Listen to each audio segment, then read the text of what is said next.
राहुल गांधी ने बीजेपी के हमलों पर जमकर पलटवार किया। कल वायनाड पहुंचने के बाद उन्होंने कहा कि बीजेपी और प्रधानमंत्री पर हमले का मतलब देश पर हमला नहीं होता। लगे हाथ उन्होंने दिल्ली पुलिस के एक्शन का भी जिक्र किया और कहा कि उन्हें किसी से डर नहीं लगता। Many people might be scared of the BJP, of Narendra Modi, of the RSS, of the police. I'm not scared of them. In the least, I'm not scared of them. And that is their problem. Their problem is they cannot understand why I am not scared of them. Pressurize most people, terrorize most people. They cannot do it to me. And there is a reason. The reason is I believe in the truth and I fight for the truth. And it does not matter to me how much I am attacked, how many times the police is sent to my house, how many cases I have on me. It does not matter. I stand for the truth. That is the way I am. अब बात Bharat Japan की दोस्ती की। Japan के प्रधानमंत्री Fumio Kishida Delhi के दौरे पर हैं और किशिदा ने इंफ्रास्ट्रक्चर और सिक्योरिटीज के क्षेत्र में $75 बिलियन की मदद का ऐलान किया है। कई द्विपक्षीय समझौते भी हुए और इन सबके बीच में कल प्रधानमंत्री मोदी और किशिदा गोलगप्पे पर चर्चा करते दिखे, खाते भी दिखे। जापानी प्रधानमंत्री ने गोलगप्पे का स्वाद चखा। दोनों प्रधानमंत्री लस्सी बनाने का प्रधानमंत्री ने यहां पर हुनर भी दिखाया।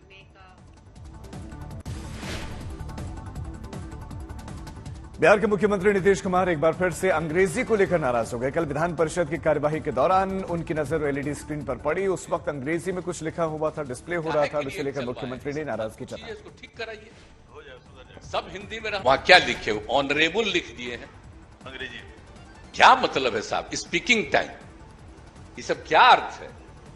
पूरे चीज को बिहार में इस तरह से क्यों लिखते हैं?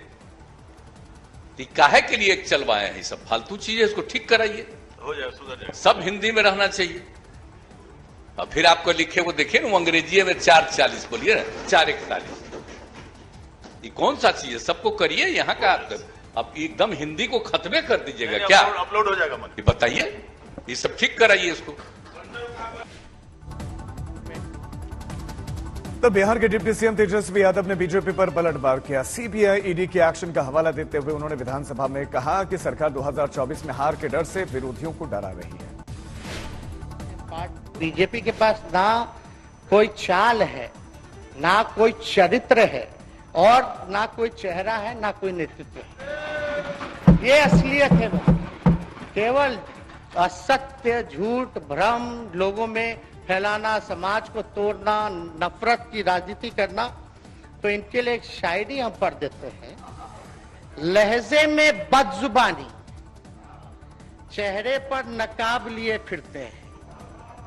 लहजे में बदजुबानी, चेहरे पर नकाब लिए फिरते हैं।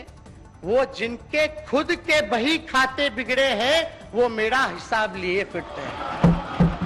तो महोदय ये बोल रहे हैं ईडी, सीबीआई, इनकम टैक्स। अरे भाई, जांच कोई नया है? अब खबर गृह मंत्री अमित शाह से जुड़ी हुई। वो 25 मार्च को मध्य प्रदेश के छिंदवाड़ा जाने वाले हैं। इससे पहले वहां पर बीजेपी कार्यकर्ताओं ने गृह मंत्री की यात्रा को लेकर तैयारियां तेज कर दी गई हैं। कल बीजेपी नेताओं ने नगर में बड़ी माता मंदिर में पूजा पाठ का कार्यक्रम शंखनाद से किया।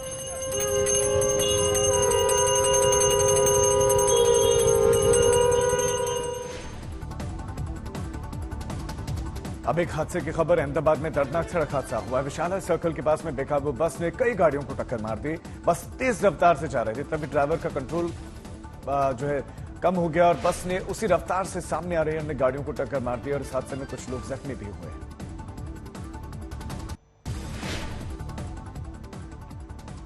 खबर अब मौसम की। पहाड़ों पर फिर से बर्फबारी शुरू हो गई। खासकर हिमाचल प्रदेश में कई हिस्सों में मौसम बदला हुआ है। पहाड़ सफेद चादर में ढक गए हैं। एक तस्वीर नारकंडा से आई है, जहां पर जोरदार बर्फबारी ने अब ठंडक बढ़ा दी है।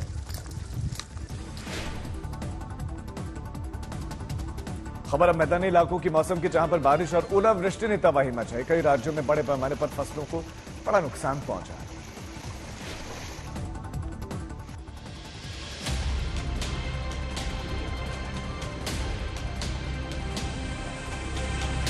कल दिल्ली में झमाझम बारिश हुई। गुरुग्राम में भी वैसा ही हाल रहा। नोएडा, ग्रेटर नोएडा के लोग भी बेमौसम बारिश के गवाह बने। लेकिन संकट की असली तस्वीरें मध्य प्रदेश, राजस्थान जैसे राज्यों से आई हैं। मध्य प्रदेश के दतिया के हालात देखिए। वहां जबरदस्त ओले पड़े, सड़कों पर, खेतों में, और जहां तक नजर पहुंचे वहां सिर्फ ओले ही दिखे। भीषण ओलावृष्टि की वजह से गेहूं की फसल को बड़े पैमाने पर नुकसान हुआ है। अब तस्वीरें रायसेन की। वहां भी तबाही का हाल दिखा। आसमान से आफत गिरी तो जनजीवन ठप हो गया। रायसेन में ये हाल 3 दिनों से है। लगातार बारिश के साथ ओलावृष्टि ने किसानों के माथे पर शिकन ला दिया है। विदिशा में भी मौसम के बिगड़े मिजाज का असर दिखा। सड़कों पर सिर्फ ओले दिखे। जिले के तहसील सिरोंज और गंज बासौदा सबसे अधिक प्रभावित इलाके हैं। कहीं बारिश तो कहीं ओलावृष्टि का कहर अभी भी जारी है। अब हरियाणा के रोहतक से आई तस्वीरें देखिए। बेमौसम ऐसी बारिश हो रही है कि शहर की सड़कें भर चुकी हैं। वहां कल कई घंटे तक बारिश हुई। सड़कों के साथ साथ रिहायशी कॉलोनियों में भी पानी भर गया। उत्तराखंड के नैनीताल में भी ओलावृष्टि का डेंजर दिखा। वहां 2 दिनों से लगातार हो रही बारिश और ओलावृष्टि ने गर्मी से तो राहत दिया, लेकिन कई जगहों पर सड़कें बंद हो गईं। आज तक ब्यूरो। पाकिस्तान के पूर्व क्रिकेटर शाहिद अफरीदी कश्मीर को लेकर अपनी बयानबाजी पर कई बार विवादों में फंस चुके हैं। कतर में क्रिकेट टूर्नामेंट के दौरान वैसे तो वो खेलों के जरिए रिश्ते सुधारने की बात करते दिखे, लेकिन कश्मीर का मुद्दा छिड़ते ही उनका एजेंडा साफ तौर पर सामने आ गया। जालिम आदमी होगा और कहीं मजलूम जिसके ऊपर जुल्म होगा, चाहे वो किसी भी रिलीजन से उसका रिलेशनशिप हो, मैं हमेशा बात करूंगा।